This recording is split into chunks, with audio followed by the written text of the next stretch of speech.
what's up, everyone? Sam Shah here, founder of Wall Street Mastermind. I'm excited to be back today with another client interview for you guys. And today we have Joseph on with us. Real excited to have Joseph here to kind of talk about his recruiting experience. He started, a little bit later during his sophomore year, but he was able to wrap up his process recently in about 4 months. And ended up getting a very good outcome. And so I want to just get him on here to talk to you guys about how he was able to accomplish that. And hopefully, some of the insights that he's going to share with you guys will help you with your own recruiting process as well. So with that said, Joseph, I want to thank you for taking the time to be with us today. And if you don't mind, maybe just start off by introducing yourself briefly so that our audience kind of, has a sense for what your background is. Yeah, sure. So originally I'm from the San Francisco Bay Area. And when I came to SAM, I was a sophomore at a target school. I went to an Ivy League school and I was an athlete there, but I didn't have a super strong GPA and I didn't have any relevant finance experience. And I also had no idea even how the investment banking recruiting process worked. And I didn't even know how to get started. And like Sam said, now 4 months later, last week I just got 2 offers and probably going to take the one that I want more and cancel the super days that I have coming up. Yeah.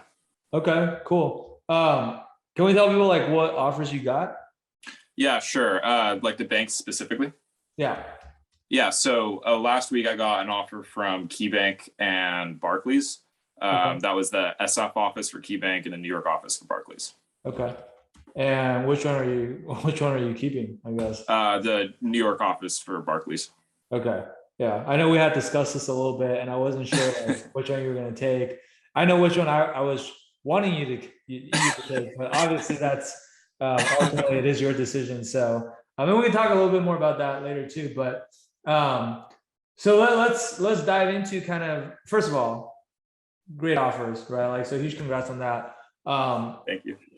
Anyone that can get offers from bulge bracket banks, that's not an easy thing to do, right? But to your point, I guess, typically I ask people like if they've done anything for recruiting prep prior to joining Wall Street Mastermind. It sounds like from your introduction though, you hadn't really done anything up to that point, right? Like that was like the starting point for you when I think you joined us in like late February of sophomore year, right? Okay.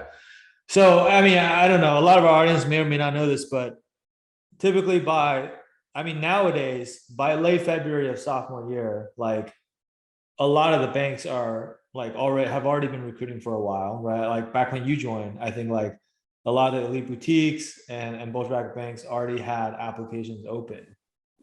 So like I guess first things first, like what made you want to join Wall Street Mastermind? You might have already kind of like answered that already, but like, well, and like, but like maybe like, how did you find this? What made you want to join? And like, also like, I mean, were you skeptical at all about like joining something like this? Because you probably didn't know anyone that had done this program before, right? Yeah, totally. Well, I guess I found Wall Street Mastermind through the ads on social media, and I knew that I had wanted to go into investment banking, but I didn't know anything about the process, and I didn't even know that a lot of the banks were open, and some had even closed, and the ship had sailed on a lot of them. And I was really skeptical, I'm not gonna lie, of the program when I first started, but I decided to go through with it. And even though I was too late for pretty much all of the elite boutiques, I still, the structure that was given helped me be successful enough that I was able to follow through with it later in the process for the bulge bracket banks. Yeah. Let's talk about just even that decision to join for a second here, because like you said, you were really skeptical, right? Yeah. Like a lot of people are really skeptical in the beginning. Why did you join despite being so skeptical? Or I guess like, how did you overcome that skepticism and join the program? I know obviously now you're on the other side, and hindsight is 2020. I bet you're happy that you did, but like at the time though. Yeah, exactly. So how I was thinking about it at the time was that, I wanted to commit to this process, the process that I was going to make it through the investment banking process. But the thing is, I personally did not know how to plan to do the work. I wanted to do the work, but I couldn't structure it myself in a way that would allow me to be successful. And I knew that in order to be successful, I would need structure. And I could see that the program did provide that kind of structure. And that's ultimately why I decided I wanted to join the program. But I think that what helped me, not just the structure once I was inside that I just took for granted, was the kind of network that was within the program. I mean, Sam talked to me about it when I was deciding to join, and I honestly I didn't really believe that the network existed. But take me back to like right before my Barclays interview. The day before, someone was like in our channel, he was like, "Hey, I just want to pay it forward, and if anyone wants to mock interview, I'd be happy to." I hit him up on Slack, and he was like, "Oh, hey, my friend interviewed at Barclays, and he helped me out." And I mean, I think I attribute a lot of that to getting the offer. So, was this Henry? Yeah. Sorry. Was this Henry? Yeah. Okay, I remember that. I remember him sending out that message, which I thought was pretty cool. Yeah. Sorry, Yeah. not to cut you off. So his friend had just interviewed with Barclays, and then he knew like what questions they were going to ask and stuff. Pretty much, yeah. Got it. Okay. So he gave you a mock, and then like that helped you. What was the mock like? Basically, really helpful for the actual interview. Yeah. It was more like, I had my answers, but I wasn't articulating them well. And he gave me a lot of helpful tips with that. And also, I wasn't great in certain areas like pitching stocks and whatnot. And because I mean, I've never done that before. I go to a liberal arts school. I'm not too in the weeds with that kind of stuff. And he helped me with that a lot. Okay. So he actually gave you feedback on your answers. And made them a lot better like the day before your interview, basically. Yeah. Okay, got it. That's cool. Obviously for a lot of our audience, like they have no idea who Henry is, but Henry actually is just in the same class as Joseph, but like just goes to a different school. And he had finished recruiting, I guess. I mean, he joined the program a lot earlier than you did. He joined late July of last year. And so that's like, 8 months before you or whatever. But he had finished going through recruiting already, probably like a couple months before he got an offer from JP Morgan and Rothschild, right? So like even someone like that, who's maybe only like half a step ahead of you, like you're right. People are just, I didn't ask him to do that, by the way. He just sent that message and he's just like, "Hey, I want to help people with their interviews," and just did it out of, I don't know how the goodness of his heart, I guess. But like that stuff makes a difference though. You know what I'm saying? Like, it's like, you never did for me. Yeah. Yeah. Like you never know. Just like, I mean, cause there's 500 plus people that have already done this program. A lot of them are now either working at these banks, or if not, then either your peers or upperclassmen that have already gotten offers. And I mean, people are always, I just feel like people in Wall Street National are like really, really collaborative, but I don't know how you feel about like the network here, but I feel like that's been like, not at this point, but initially that was a pleasant surprise for me, because I actually was not expecting that when we started this program. I thought that people will be kind of cutthroat and hold things close to their vest and like not want to like share, info with each other or help each other. But like it's turned out to be like the complete opposite, right? I don't know what your experience has been. I mean, yeah, totally. I've definitely experienced a sense of community with, I guess, Wall Street Mastermind. I mean, anytime I have a question, I do drop it in our kind of shared channel, and like people will respond in like, minutes. And I also get a lot of questions I didn't even know I had answered through those channels. And I think that was also a huge kind of step in the right direction for me. Yeah. I think that's a good point, which is getting answers to questions that you didn't even know you had. I think a lot of times that's a big piece that's missing for people that are just trying to learn everything on their own. Because when you're trying to learn something on your own and you're a beginner, a lot of times you're missing things, but you don't realize you're missing those things, right? Like if you don't, like people always say like, "Oh, you can just Google everything." Like, Sure, I suppose you can Google most things. I don't think you can Google everything, actually. I think you can Google most things. But like, if you don't know what to Google, right? If you don't know that you actually have that question, then you're not going to go and Google that thing, right? Exactly.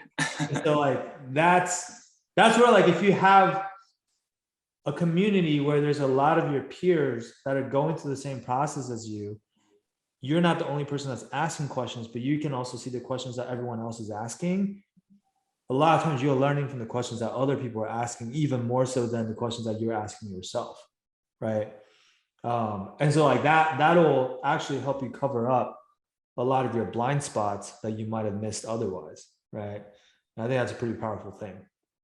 But that's awesome. So like he helped you out with Barclays and so you came into the program, right? Obviously we talked about the network a little bit, but like, I think one question that we always get from people is, I mean, like, what are you doing in Wall Street Management that's so different than what you could have just done on your own, right? So like, now that you've been to the program, and you probably wanted the same thing when you were about to join the program, right? It's like Yeah. two Yeah. options: either do it myself or do it with Uh-huh. Wall Street Management. So now that you've been on the other side, like, can you speak to that a little bit? Like, what were some of the things that you found to be the most helpful in the program, where you're like, yeah, I definitely couldn't have done this on my own, or I could have done this on my own, but maybe not to this degree. Yeah, totally. I mean, for me, what I would have done on my own versus what I did with Wall Street Mastermind was night and day. I mean, to start, Sam saw my resume when I first joined. It was nothing compared to what it looked like 2 weeks in. I didn't even have a LinkedIn when I first started, and that was a tool that I used every day throughout my process.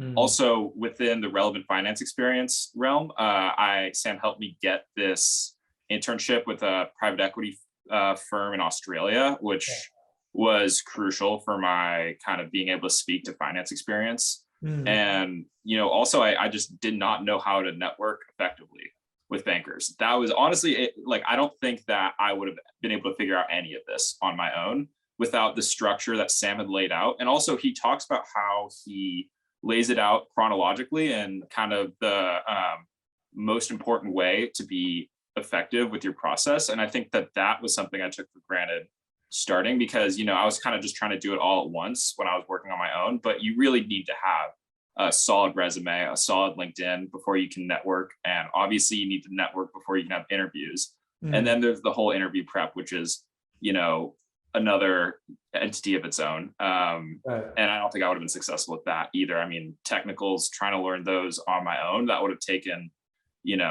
so much more time than I would have had in these last 4 months. Yeah. How much time did it take, do you think, for you to learn the technicals? Because you were basically learning it from scratch, right? Yeah, I had never seen a cash flow statement. I'd never seen 3 statements before I started. So I literally started from square one, and it actually took me a lot less time than I expected. I'd say like, 20 to 30 hours, Okay. if I'm being honest. Like even less than one of the math classes I take at school. So I wanted to ask you that because that is kind of the estimate that we've seen and heard from a lot of our students in terms of like how long it takes for them to learn the technical knowledge even from scratch. And I think it's like kind of hard to believe for people outside of Wall Street. This is like a blessing and a curse. I think a lot of people say like the stuff that we claim sounds too good to be true. And so this must be a scam. It's like, there's no way you can learn the technicals in 20, 30 hours. But it's like, no, like literally, if you have a structured curriculum and you have someone who's actually like good at explaining these concepts, it's not rocket science, right? It only takes a long time if you're trying to explain everything to yourself when you don't even understand it yet. Or worse yet, like a lot of people, because they don't understand it and they have no one to teach it to them, what they try to do is just like memorize answers word for word to like a list of 400 questions that they got from the interview guides, right? Which is ineffective because your interviewers, like when you walk into that super day for Barclays, like your interviewer is not going to just like read the questions out of the guy that you studied. Like they're going to ask you different questions, right? So yeah, like 20 to 30 hours is like, if you think about that, I don't know like over what period of time you did that, but like we've had students that did not start studying for their technicals until they knew they had an interview. And then they spent like those 3 or 4 days before the interview and just like learn everything in those 3 or 4 days, right? Which is like, I don't recommend that, but it can be done, right?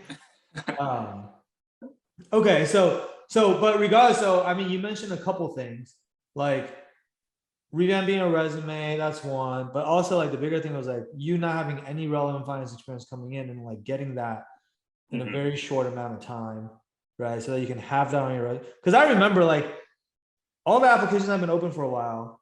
You were like in a rush to submit the applications, but then we were like, but you don't have any relevant experience on your resume. So even if we submit, like it's pointless, right? Exactly. So we had to first get this internship onto your resume before you can start submitting the applications, right? So like I think that was like the very first thing that we worked on. And to be honest, for a lot of people, when they're looking for their first relevant finance experience, they get stuck on that step because it's like, I know I need relevant experience, but no relevant internship is willing to hire me because I have no relevant experience. So like, it's a chicken and the egg problem, right? And like you end up spending months doing that. Like if you spend months doing that, then like you would not have an offer from Barclays because like their process is like done at this point, right? Yeah, Like you were probably one of the, like their last super days, right? I mean, there are people that are still recruiting now. We're sitting here in early July. For people that are recruiting now, pretty much elite boutiques are done. Bulge bracket banks are mostly done. There might be like 2 or 3 banks left at the bulge bracket level that are still giving out some of their last offers, but they've already given out most of it, right? And so it's like that I think is the biggest thing, which is time is of the essence when you're recruiting, right? Because like I mean, if I asked you like, hey, over the last 4 months that you've been recruiting, like from the end of February to the end of June, what has your schedule been like? And like, what has your, like, if you could walk us through like your day to day and like, you know, let's say it's 24 hours in a day, you're awake for 16, like, what are you doing during that time? Like, do you have a lot of downtime? Do you have a lot of free time, or like, where does all your time go? I mean, certainly did not have a whole lot of free time. I mean, I was taking a pretty hard schedule with school, so that would take up, you know, at least 6 hours every day. And then I would also have to practice. So that takes up at least 2 to 3 hours. And I would say the rest of the time, even during that time, I was thinking about what the next step in this kind of process was going to be for me. I mean, you know, it's a slow process and you can't really see the end until you're there. And I think a lot of the time I was just focusing on what was next the entire time, researching a new bank to network with. I mean, obviously working for this company that Sam helped me get an internship with and building up my resume and LinkedIn. But once that was done, it was really just, you know, finding people to talk to, reaching out to them, talking to them, and continue like repeating that process over and over. And you had never networked before, right? Like you said, like you didn't know how to network at all. You came in and you all of a sudden you had to probably network a lot in a very short amount of time. And so I think like, can you talk through what that networking process like was for you? Like, was it like, hey, I set aside X amount of time every day to send out emails and X amount of time to have calls, or like how many calls were you having each week? Like give people a sense of like how involved that process is. That process was, if anything, it was the most involved part of my recruiting process. You know, I started and I really had no idea how to network, and you know, the structure of the program helped me a lot, and I also learned a lot kind of just from experience. I would say once I figured out a system to make it go as efficiently as possible, I would spend, you know, about an hour or two every couple days to send out emails. I would get responses, and I was working primarily around the banker schedule. That's just kind of how the networking worked. But at times I would have like 5 calls a day. But I would say on average, at least 20 calls a week with bankers. Wow. Okay. That's a lot of calls. Yeah. But you have to do that because you started so late, right? Uh-huh. But like also like to get 20 calls a week, like you have to send out a lot of emails, right? Yeah, yeah, definitely. And so like to your point,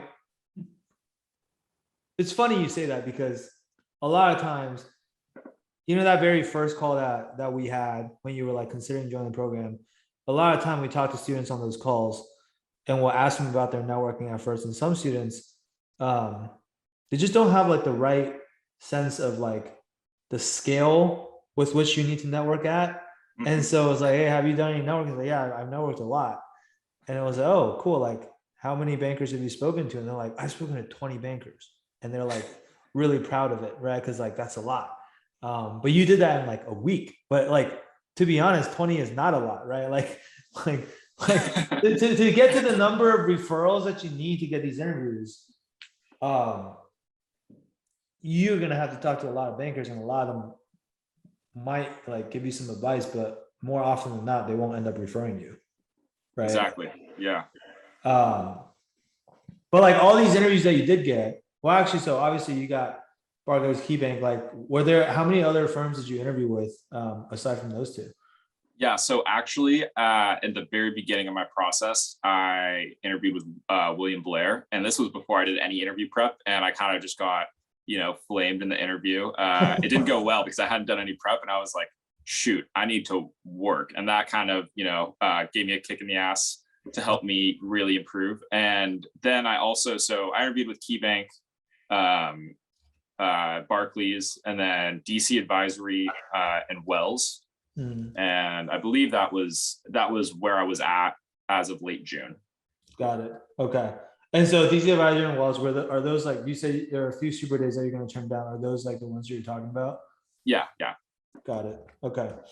Yeah. So, I mean, it sounds like aside from the initial William Blair interview, which was at the very beginning when you hadn't done any prep, obviously that's not going to go well. But after that, once you actually started prepping, the rest of the interviews seem to go pretty well. I mean, either offers or super days, basically. And so you got the hang of it like pretty quickly then. Oh yeah. Yeah. I think that, you get to watch a lot of practice interviews in the program of other people practicing, and that kind of just helps you watching what other people, need to work on. And, utilizing the network, talking to other guys who were in the program. Yeah. That it just built my confidence and also showed me that I was ready to do well.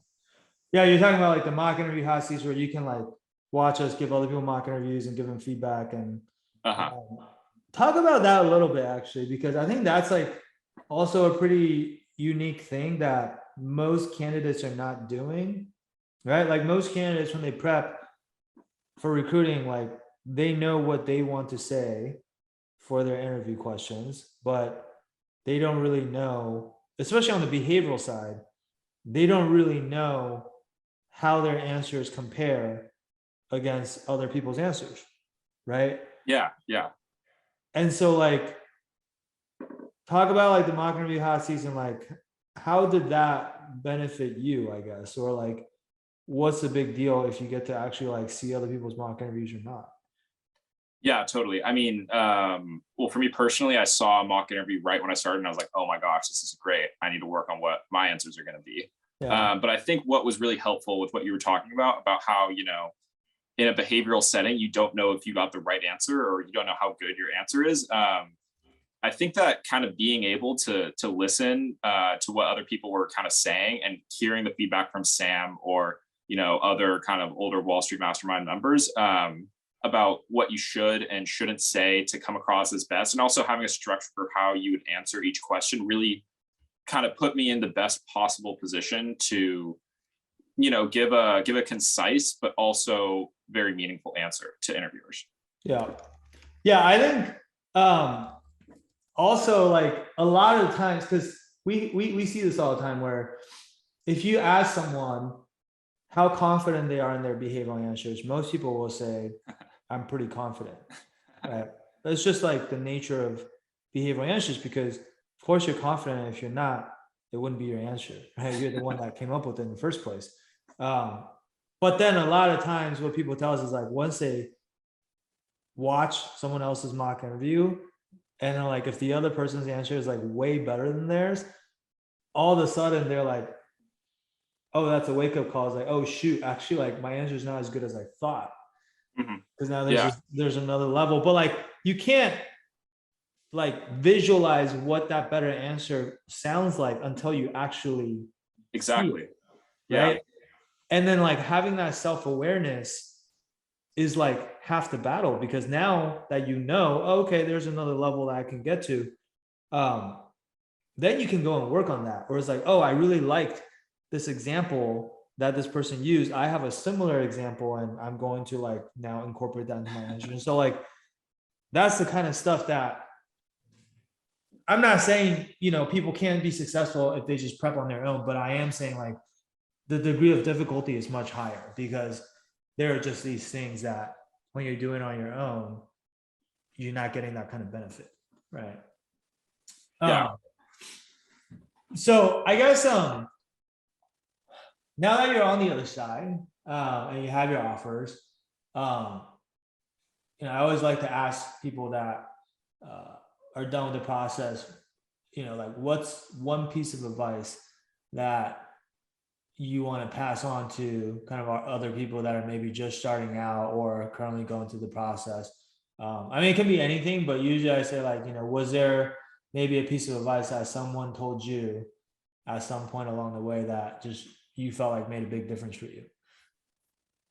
Yeah. Are you talking about people who are in the program right now? No, it could be anyone. I'm just like, you know, maybe someone, a banker or someone in the program or whoever, like taught you something or gave you a piece of advice that ended up, you know, really moving the needle for you, that you want to kind of like share with other people. Yeah, I think the most general piece of advice that I could give to someone in the program would probably be, you know, even though it might not seem like it's going well, if you just keep working, there's always a light at the end of the tunnel, and you're making progress even if you don't realize it. And what I would say to someone maybe who isn't in the program is that in order to be successful, you need a structured approach to this entire process. And then also you need to just keep working and taking steps forward, even if it doesn't feel like it. Yeah. Yeah, that's great advice. Yeah, I think structure is super important. Like without structure, what ends up happening is you probably just do a lot of trial and error, try to figure things out. Maybe some things work, maybe some things don't.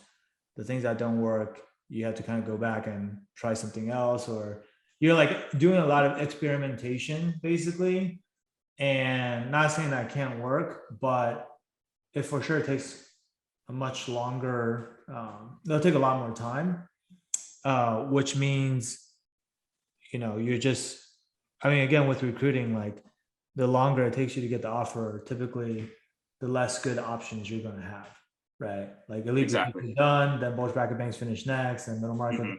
Like that's why time is of the essence, right? Exactly. And so like, can you Google everything? Maybe, maybe not. But like by the time you're done Googling everything, who knows what kind of banks you end up at, if anything, right? So, so I think that's really good advice.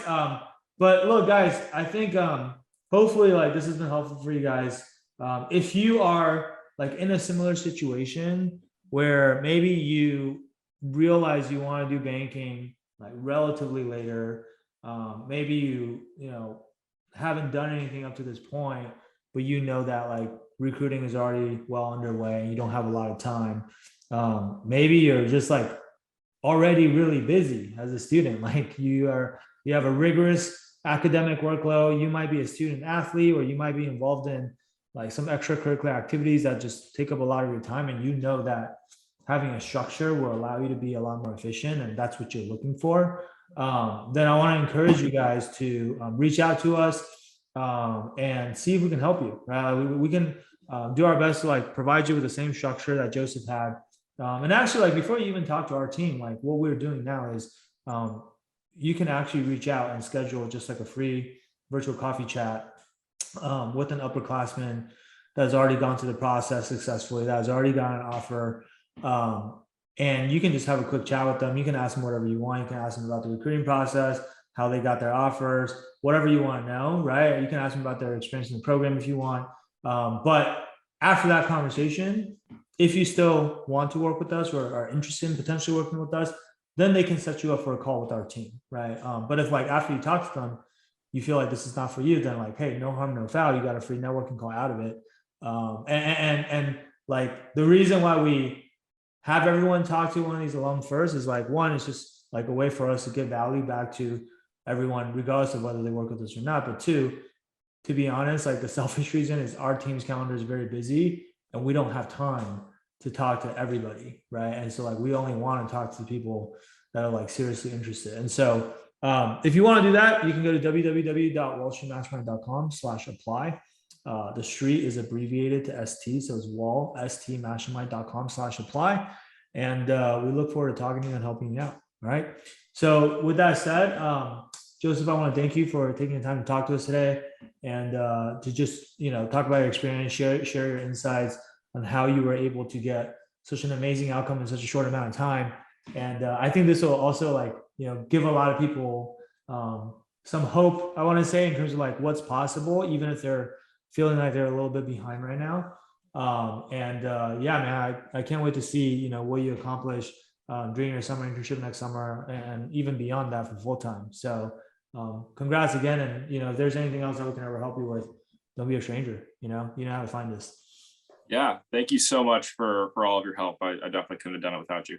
Yeah, no, absolutely. It was a pleasure to just play a small part in it. Obviously, you had to do all the heavy lifting, right? So yeah, you deserve most of the credit. So guys, that'll be it. We're gonna wrap it up here. Thank you guys for tuning in, and we'll be back with more of these for you guys in the near future. All right, talk soon. Bye.